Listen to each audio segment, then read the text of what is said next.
Binisita ko siya, wala eh, stroke, di ba? Ganun siya. Paglabas ko ng ospital, ng kwarto, mag-isa lang siya eh. Wala na si Ate Lizelle kasi, wala siyang asawa, patay na rin ang asawa niya. Wala eh. Nung umaalis ako, sabi ko, ayan ang Amalia Fuentes, sabi ko, my goodness, you know, yeah, billionaire, or millionaire, Amalia, ang laki ng pangalan, tapos nakita mo on her deathbed, parang nag-iisa.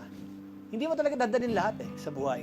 So parang gusto ko sabihin sa tao, parang wag na tayong problema talaga sa buhay. Parang nandyan na yan. Maging masaya tayo dun sa meron tayo talaga.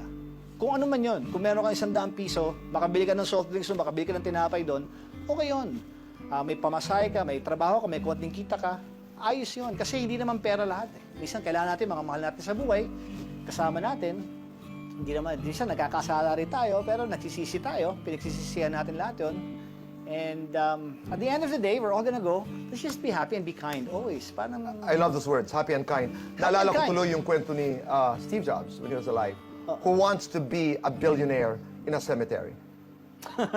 He said that. Yeah. Di ba? Wala eh. I mean, masarap. Hindi ko sinasabing hindi na masamang mga...